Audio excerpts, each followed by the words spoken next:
क्या आप जानते हैं साइबर क्रिमिनल्स आपको लूट रहे हैं बेहद ही नायाब तरीकों से? क्या आप जानते हैं कि लॉकडाउन में साइबर क्रिमिनल्स सबसे ज्यादा एक्टिव हुए? इस वक्त हमारे साथ मौजूद हैं साइबर सेल के डीसीपी अनेश राय। सर, इस लॉकडाउन में साइबर क्रिमिनल सबसे ज्यादा एक्टिव हुए, किस किस तरीके की कंप्लेंट आपके पास आती थी? देखिए, लॉकडाउन के दौरान चूँकि लोग अपने घरों से बाहर नहीं निकल सकते थे, कई इस्टेब्लिशमेंट्स बंद थे, लेकिन ऑनलाइन वो ऑपरेट कर रहे थे, तो काफ़ी लोग ऑनलाइन मीडियम्स पे शिफ्ट कर गए।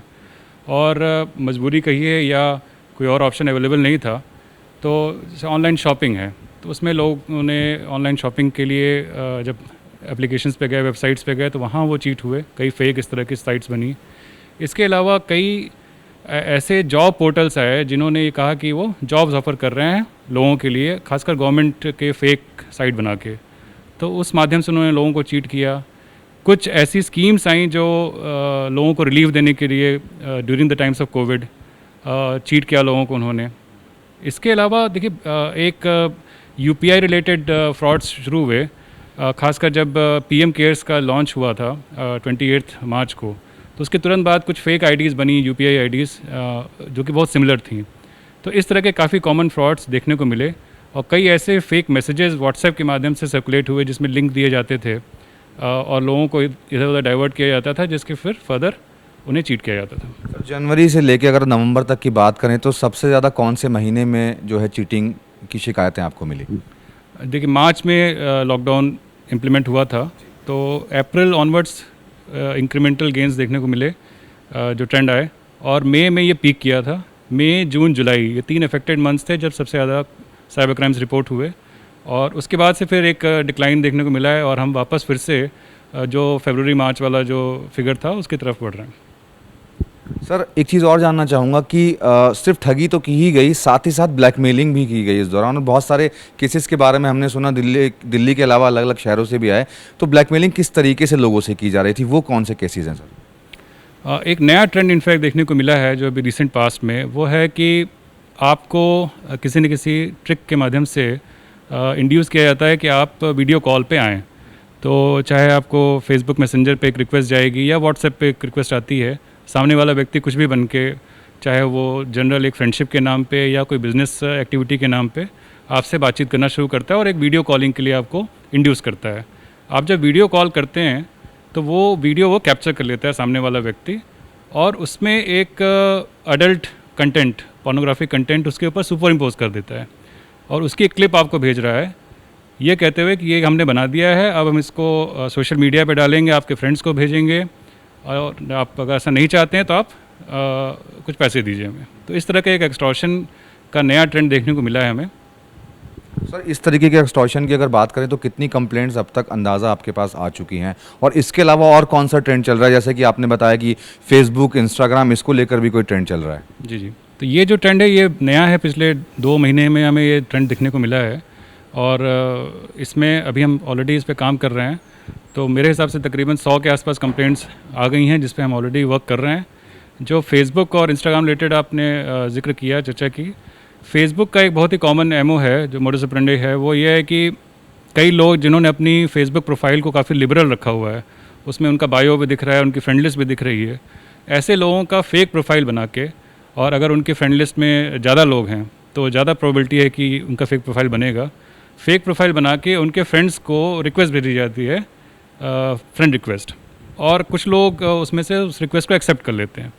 एक बार जब 50-60 लोग एक्सेप्ट कर लेते हैं, तो उसके बाद वो व्यक्ति जिसने वो फेक प्रोफाइल बनाई है, वो उनको एक SOS मैसेज भेजता है कि मैं ऐसी जगह पे फंस गया हूँ जहाँ मुझे तुरंत मदद की ज़रूरत है, और आप मुझे जो भी अमाउंट है 5,000, 10,000, वो रिक्वेस्ट करता है। कई लोग उसको बिना चेक किए हुए, बिना वेरीफाई किए हुए वो मदद देने के लिए पैसे ट्रांसफ़र कर देते हैं, और इस तरह से चीट हो जाते हैं। बाद में जब वो चेक करते हैं असली व्यक्ति से, तो वो कहता है भाई मैं तो इससे बिल्कुल ही अनुभवी हूँ, मुझे पता ही नहीं है।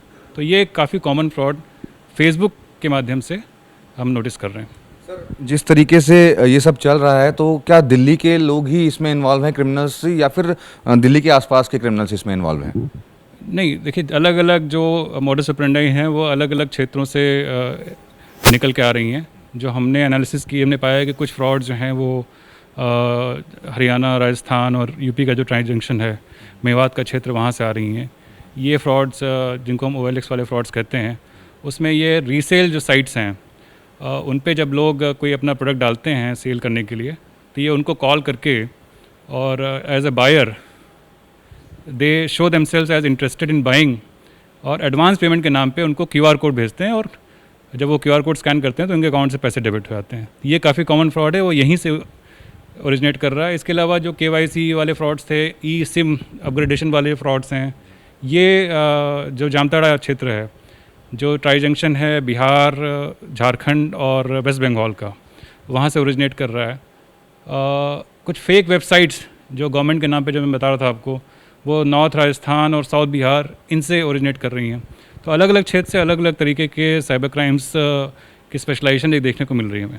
कुछ गिफ्ट कार्ड्स वगैरह को लेकर भी चीटिंग्स होती हैं, और कोई स्क्रैच कार्ड के बारे में आप बता रहे थे सर, वो किस तरीके से चीटिंग हो रही है? जी, एक नया ट्रेंड देखने को मिला है जिसमें जैसे नॉर्मली क्या होता है कि कोई व्यक्ति कॉल करता है और आपको चीट करता है।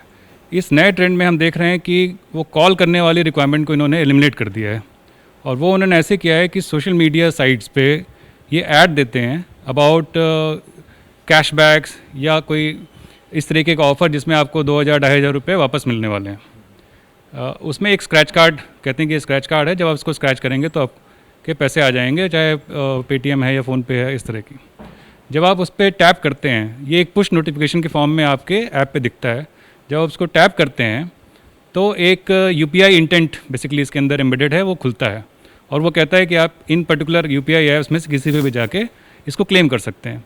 जब आप उस UPI ऐप पे जाते हैं और वहाँ लिख के आता है कि पे 1800, पे 2400 व्हाटएवर, तो आप ये ध्यान नहीं देते कि इस पर ओके करने से मेरे अकाउंट से पैसे जाएंगे या मेरे में वापस आएंगे। तो चूँकि आपके दिमाग में ये चल रहा है कि it is about getting the cashback, तो आप बिना देखे उस पर टैप कर देते हैं और आपके अकाउंट से पैसे डेबिट हो जाते हैं। तो इसमें इन्होंने एलिमिनेट कर दिया है ह्यूमन एंगल। सिर्फ उन्होंने ऐड डाल दिया, ये ऐड बल्क में डाले गए हैं, जो भी देखता है उसमें से कुछ % ऑफ द लोग उस पर टैप करते हैं और इसका शिकार बन जाते हैं। जिस तरीके से देखा गया है कि साइबर क्रिमिनल्स जो है मोबाइल सिम का इस्तेमाल करते हैं, दिल्ली के अंदर तो मोबाइल सिम आसानी से नहीं मिलती है, तो मोबाइल सिम कहाँ से इनको मिल जाते हैं चीटिंग करने के लिए? अब देखिए, ये तो इन्वेस्टिगेशन का विषय है। जब भी हम लोग इन्वेस्टिगेट करते हैं, हम पाते हैं कि जो POS एजेंट्स हैं जो सिम इशू करते हैं, उनकी इसमें मिलीभगत होती है, चाहे वो मेवात क्षेत्र में हो, चाहे जामताड़ा में हो। वहाँ वेस्ट बंगाल से सिम इशू हो रहे हैं। कई केसेस में हमने पाया कि आसाम और तेलंगाना, दूर दूर के क्षेत्रों से लोग सिम इशू करा के यहाँ पे इस्तेमाल कर रहे हैं। तो डेफिनेटली दिल्ली से इशू कराना मुश्किल है। हम जब इन्वेस्टिगेट करते हैं तो हम कंसर्न जो DOT की संस्थाएं, टर्म सेल है, उनको लिखते भी हैं। अभी हमने मेवात में जो रेड्स की, उसके बेसिस पे हमने डिपार्टमेंट ऑफ टेलीकॉम को करीब 14,000 फेक नंबर्स की लिस्ट दी है, तो उसको वेरीफाई करे, उस पर कार्रवाई करे। तो हम ये इसको फर्दर इस पर काम करते हैं और कोशिश करते हैं कि इनको वीड आउट किया जाए। सर, ABP न्यूज़ के दर्शकों को आप ये बताइए कि किस तरीके से वो चीटिंग से बच सकते हैं, क्योंकि मोबाइल अब सबके लिए बहुत कॉमन है और मोबाइल के बिना आदमी नहीं रह सकता है, और सबसे ज़्यादा चीटिंग जो है मोबाइल के थ्रू ही होती है। तो कौन कौन सी ऐसी ज़रूरी बातें हैं जो लोगों को ध्यान में रखनी होंगी और चीटिंग से वो बच सकते हैं?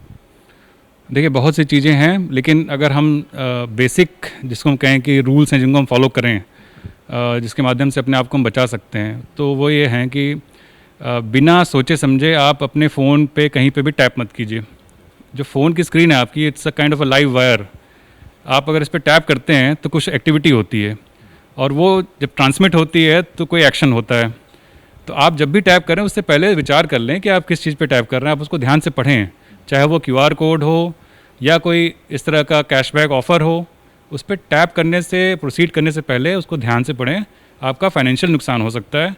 दूसरी चीज़ ये है कि आप जो सोशल मीडिया पे या किसी प्लेटफॉर्म पे अपनी जानकारी शेयर करते हैं, उसको नीड टू नो बेसिस पे शेयर कीजिए। मैं लोगों को कहता हूँ कि भाई, आप अपने घर के खिड़की दरवाजे इनको खोल के तो नहीं रखते। आप नॉर्मल कोर्स में तो आप उनको बंद रखते हैं, खिड़कियों के पर्दे फैला के रखते हैं। उसी तरीके से आपका जो डिजिटल प्रेजेंस है उसको भी आप सिक्योर करके रखिए। अननेसेसरली अपनी जानकारी अगर आप सबको देंगे तो उसका मिसयूज़ हो सकता है। जैसे ये फेसबुक पे जो मैंने आपको बताया था कि फेक प्रोफाइल बना के चीट करते हैं, तो ये उन्हीं लोगों को टारगेट करते हैं जिनकी प्रोफाइल ईजिली एक्सेसिबल होती है, जिनकी सारी डिटेल्स उस पर दिख रही होती है। तो अगर आप ये 2-3 सावधानियाँ इनको बरतेंगे, आप जल्दी इंड्यूस नहीं होंगे।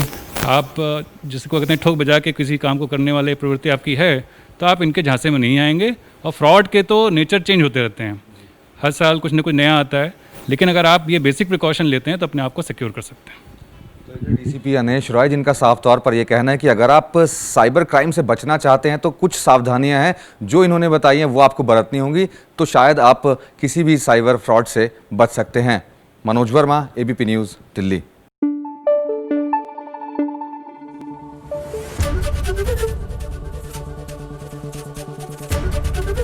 एबीपी न्यूज आपको रखे आगे।